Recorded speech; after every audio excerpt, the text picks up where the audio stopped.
وولي أمتنا ويا أحرار العالم، السلام عليكم ورحمة الله وبركاته. وعدنا نتنياهو فإن غزة ستكون مقبرة له ووحلا لجنوده وقواته وقيادته السياسية والعسكرية.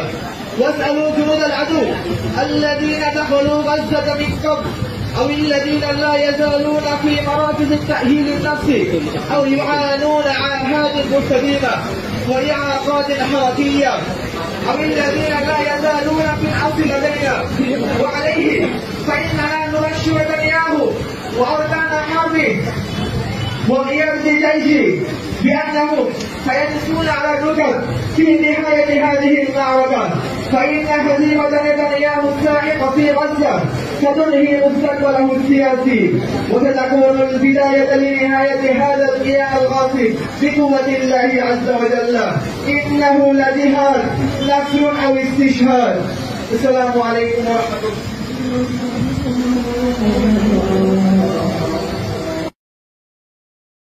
প্রিয় দর্শক, আমি নয়ন রয়, আপনারা দেখছেন ডিজিটাল টিভি। দর্শক, বাংলাদেশে এগুলো কি চলছে,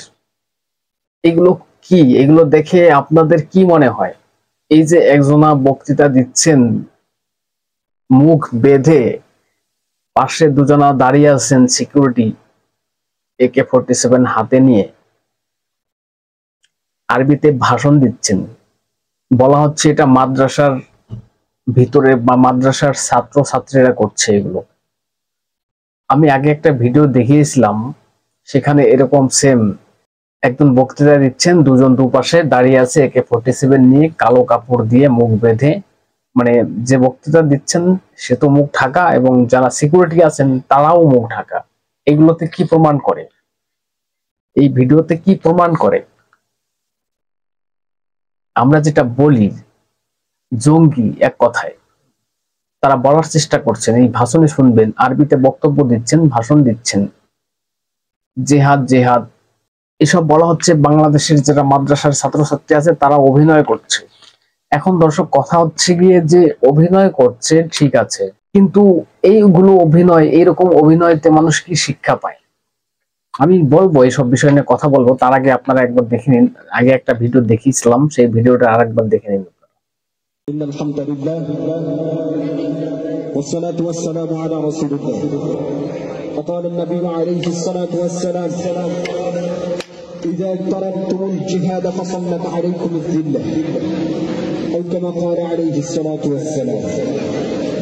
الجامعة أقيمت بجنوب في بنغلاديش، ومنظم هذه الحفلة مكتبة الجامعة الإسلامية الجسرية، ونور القاضون مقعدهم وأولو العدل، ومشايخنا الحاضرة لبالسر محرومية إن شاء الله تعالى.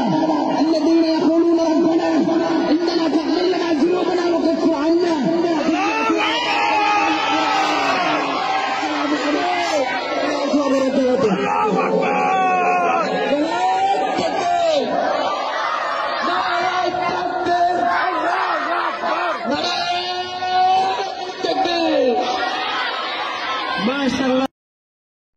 দর্শক, শুনলেন এই বক্তব্যটা? আপনারা শুনলেন যেটা আরবিতে ভাষণ দেওয়া হচ্ছে, সেখানে বলা হচ্ছে জিহাদ জিহাদ এবং দুপাশে দুজনা সিকিউরিটি দাঁড়িয়ে আছে AK-47 হাতে নিয়ে, এবং যিনি মুখ ঢেকে বক্তৃতা দিচ্ছেন। এই মুখ ঢেকে বক্তৃতা কেন? বাংলাদেশের শেখ হাসিনা সরকার থাকাকালীন তো আমরা এসব কখনো দেখিনি। শেখ হাসিনা সরকারের পতনের পরে আমরা এসবগুলো দেখছি। এসবগুলো কেন? এইগুলোতে কি প্রমাণ করে? এক কথায় যেটা আমি বললাম, জঙ্গি, যারা নিষিদ্ধ সংগঠনের সঙ্গে যুক্ত, যারা শেখ হাসিনা সরকার থাকাকালীন তারা এসব করতে পারেন, আর এখন শেখ হাসিনা সরকারের পতনের পরে এইসব বক্তব্য আসছে। কালো কাপড়ে মুখ ঢেকে AK-47 ওপেন মঞ্চে দাঁড়িয়ে বক্তব্য দিচ্ছেন, আর কিছু কিছু মানুষ তারা বলছেন যে এটা মাদ্রাসার ছাত্রছাত্রীদের একটা অভিনয়। যিনি মাদ্রাসায় কর্মরত বা মাদ্রাসার একজন দায়িত্বপ্রাপ্ত মানুষ, তার বক্তব্য একবার শুনুন, তারপরে আমি এর ব্যাখ্যা দিচ্ছি। গত 17ই ডিসেম্বর যশোর জামিয়া ইসলামিয়ায় আমাদের ছাত্ররা বাৎসরিক একটা সাংস্কৃতিক অনুষ্ঠান করে। যেটা বিনোদনমূলক এবং বক্তব্য এবং হামনাত গজল শিক্ষামূলক। এই অনুষ্ঠানের মধ্যে আরবিতে একজন ছেলে বক্তব্য দিয়েছে, আর আরবিতে বক্তব্য দেওয়ার পাশে দুটা ছেলে দাঁড়িয়ে আছে অস্ত্র আকৃতির একটা নিয়ে, শোলা দিয়ে তৈরি করা, কস্টেপ দিয়ে পেঁচানো, এরকম একটা সাদৃশ্যের বস্তু নিয়ে তারা দাঁড়ায় আছে। এটাকে একটা মহল যারা দ্বীনি শিক্ষা ব্যবস্থাকে সমূলে বন্ধ করতে চায়, ওই ধরনের একটা মানে গ্রুপ, তারা বিভিন্ন জায়গায় জঙ্গিবাদের কথা বলে এটাকে ছড়ায়ে প্রতিষ্ঠান বা দ্বীনি প্রতিষ্ঠানকে বন্ধ করার একটা পায়তারা করছে। এইগুলোকে বলা হচ্ছে মাদ্রাসার ছাত্ররা অভিনয় করছে। এটা কোন ধরনের অভিনয়? মাদ্রাসায় তাহলে কি শিক্ষা দেয়া হয়? মাদ্রাসায় কি এইগুলো শিক্ষা দেওয়া হয়, যেভাবে জঙ্গি তৈরি হয় বা জঙ্গি কি করে তৈরি করতে হয়, কিভাবে মানুষের উপরে হামলা করতে হয়, মানুষকে কিভাবে ক্ষতির মুখে ফেলতে হয়, জিহাদি ঘোষণা করা। ইউনূস যে সরকার চালাচ্ছেন, ইউনূস সরকার, তাকে তো আমরা জেহাদি সরকারই বলি, ঠিক আছে? যেভাবে সরকারটা চালাচ্ছেন তার চোখে কি এগুলো পড়ে না? যেভাবে হিন্দুদের উপরে অত্যাচার হচ্ছে বাংলাদেশে, সেগুলো নিয়ে তো আমরা অনেকবার বলেছি। আর সরকার বলার চেষ্টা করে আমরা কোনো সংখ্যালঘুর উপরে অত্যাচার করছি না, সেটা তো প্রমাণিত। কি করছেন আপনি ইউনূস সরকার, আপনাকে বলছি, এর ফল আপনাকে ভুগতে হবে। আর আমি যেটা বলতে চাই, যে যিনি ব্যক্তি বললেন যে মাদ্রাসার ছাত্র ছাত্রীরা এগুলোকে অভিনয় করছে এইভাবে সোলার বন্দুক নিয়ে, কথায় যেভাবে কথা বলছেন আপনারা, কথাই তো বুঝতে পেরেছেন যে কথার ভিতরে কোনো একটা ঘাবলা আছে। করছে জঙ্গিদের তালিম বা জঙ্গিদেরকে উৎসাহ বা ইন্ডিয়াকে হুমকি দেওয়ার একটা চেষ্টা করছে। সেখানে সত্যিটা সামনে চলে আসার পরে যেভাবে এই ভিডিওগুলো ভাইরাল হচ্ছে, সারা পৃথিবীর মানুষ দেখছে সেগুলো, আর এইগুলো নিয়ে ব্যাখ্যা দেওয়া হচ্ছে। এই যে লোকটা বক্তৃতা দিল, কথা বললো, এটা হচ্ছে আমি যে পরে ভিডিওটা দেখালাম না, এই ভিডিওটার ভাইরাল হওয়ার পরে এই বক্তৃতাটা এসছে, যে তখন তারা বলছে যে এগুলো মাদ্রাসার ছাত্রছাত্রীরা একটা অভিনয় করছে সোলার বন্দুক টন্দুক নিয়ে, খ্রিস্টানি কি হচ্ছে এসব নিয়ে একটা অভিনয় করছে, একটা প্রতিবাদ বলার চেষ্টা হচ্ছে। কিন্তু আর একটা যে দেখালাম ফার্স্টে আমি, এক যুবক যে বক্তব্য দিচ্ছেন, ভাষণ দিচ্ছেন আরবিতে, কালো কাপড় বেঁধে, মুখ ঢাকা, দুপাশে দুজন সিকিউরিটি হিসেবে AK-47 হাতে তাক করে দাঁড়িয়ে আছে। এগুলো কি?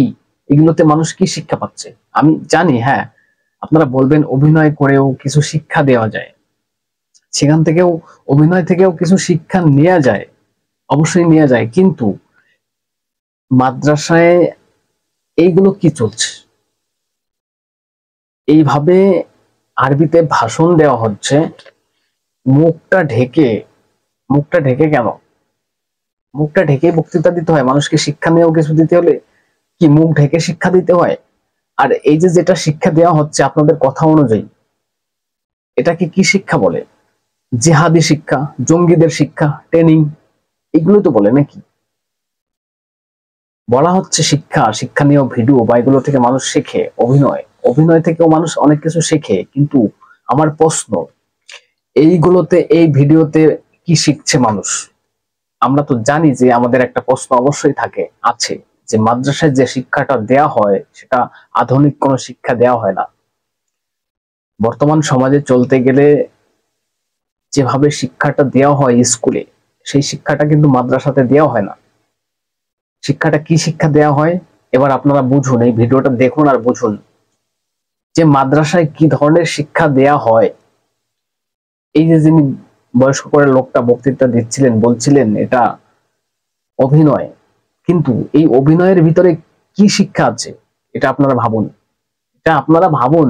যে এর ভিতরে কি শিক্ষা আছে। আমরা খালি খালি বলি যে মাদ্রাসায় শিক্ষা ঠিক না, মাদ্রাসায় যা শিক্ষা দেওয়া হয় উল্টাপাল্টা ভুলভাল শিক্ষা দেওয়া হয়। এইগুলো শিক্ষা দেওয়া হয়? AK-47 নিয়ে এইভাবে তাক করে দাঁড়িয়ে আছে এবং একজন ভাষণ দিচ্ছেন, বক্তৃতা দিচ্ছেন আরবিতে, জিহাদ শিক্ষা নাকি? এটা কি শিক্ষা? আপনাদের কাছে প্রশ্ন আমার, এটা কি শিক্ষা? মাদ্রাসার ছাত্রছাত্রীদের এটা কি শিক্ষা দেওয়া হচ্ছে? স্কুলের ছাত্রছাত্রীদের ট্রেনিং দেওয়া হয়, অভিনয় করে অনেক কিছু শেখানো হয়, কিন্তু মাদ্রাসায় এগুলো কি শিক্ষা হচ্ছে আপনাদের কথা অনুযায়ী? কিন্তু আমাদের এটা মনে হচ্ছে না যে এটা মাদ্রাসার কোনো শিক্ষণীয় ভিডিও বা বক্তব্য, অভিনয়, এটা আমাদের মনে হচ্ছে না। আপনাদের কথা অনুযায়ী বলছি। এটা কেউ যদি বলেন দুটো ভিডিও পাশাপাশি আমি দেখালাম পরপর, দুটো ভিডিওই হচ্ছে গিয়ে আপনার অভিনয়, তাই না? এদের বিরুদ্ধে কড়া ব্যবস্থা নেওয়া উচিত। আমি বলেছিলাম আগের ভিডিওতে, যেভাবে এরা বক্তব্য দিচ্ছেন, যেভাবে এরা জেহাদ ঘোষণা করছেন, আমাদের সরকারকে আমি উদ্দেশ্য করে বলেছিলাম যে আমাদের সরকার যেন বর্ডার সিকিউরিটি ফোর্সটা আরো বাড়িয়ে দেয়, বর্ডারে আরো নিরাপত্তা বা সিকিউরিটি আরো বাড়ানো উচিত ভারত সরকারের। আর সারা দেশে যেমন চেক দেওয়া হচ্ছে না, জঙ্গি 6 জনাকে ধরা হয়েছে, বাংলাদেশের 6 জনাকে জঙ্গি সন্দেহ করে, তাদেরকে ভালো করে খতিয়ে দেখতে হবে। এবং আমি বলি, আমাদের আরেকটা কথা আমি বলি আমাদের মুখ্যমন্ত্রী মমতা ব্যানার্জিকে, যে কেন্দ্রীয় সরকার যে জমিটা নিতে যাচ্ছে বর্ডার পাঁচিল দেওয়ার জন্য, ৭৪টা জায়গায় প্রায় 1000 কিলোমিটারের উপরে ফাঁকা জায়গা পড়ে আছে বর্ডার, যেখানে কোনো পাঁচিল নেই। সেই জায়গাটা মুখ্যমন্ত্রী কেন দিচ্ছেন না? কেন দিচ্ছেন না? আপনার ভয় কিসের? আপনার ভাইরা আসবে, এরকম জিহাদি ঘোষণা করবে, আর আপনি সেগুলো সহ্য করে নেবেন? আপনি সহ্য করে নিলেও বাংলার মানুষ, দেশের মানুষ, ভারতবর্ষের মানুষ কিন্তু এটা সহ্য করে নেবে না। আপনি শুধু সময়ের অপেক্ষা। আপনি ভোট ব্যাংকের রাজনীতি করে দেশের ক্ষতি করছেন, এটা মানুষ বুঝেছে, দেশবাসী বুঝেছে। আপনার 30% ভোট, বাংলাদেশে এত অত্যাচার হচ্ছে সংখ্যালঘুদের উপরে, আপনার কোনো বক্তব্য নেই। আর আপনার নেতা মন্ত্রী বলে যাচ্ছে বাংলাদেশে কোনো ঘটনা ঘটেনি, কেন ইন্ডিয়ার নাক গলাতে যাবে? মুসলিম নেতা মন্ত্রীদের নামিয়ে দিয়েছেন বাংলাদেশের এই জিহাদিদের পাশে, আর আপনি চেষ্টা করছেন হিন্দুদের পাশে দাঁড়ানোর। আপনি যে কি সেটা মানুষ ভালো করে বুঝেছেন। যাহা মমতা তাহাই ইউনূস, একটা কথা উঠেছে না? আর শুভেন্দু অধিকারী যে একটা কথা বলে থাকেন, হিন্দু সব এক হও, দুনিয়ার হিন্দু সব এক হও, বাটেঙ্গে তো কাটেঙ্গে। দর্শক কি বলবেন? এই ভিডিও কি মাদ্রাসার যে শিক্ষাটা দেওয়া হচ্ছে, এগুলো কি শিক্ষা নিয়ে কি শিখছে মানুষ? মাদ্রাসার ছাত্রছাত্রীদের কি শিক্ষা দেওয়া হচ্ছে? জিহাদ শিক্ষা দেওয়া হচ্ছে, জঙ্গি শিক্ষা দেওয়া হচ্ছে, এটা প্রমাণিত। আরেকবার কি বলবেন? আপনাদের গুরুত্বপূর্ণ মতামত জানাবেন কমেন্টস করে, এবং নজর রাখবেন ডিজিটাল টিভিতে। চ্যানেলটাকে সাবস্ক্রাইব করে পাশে থাকবেন। ধন্যবাদ।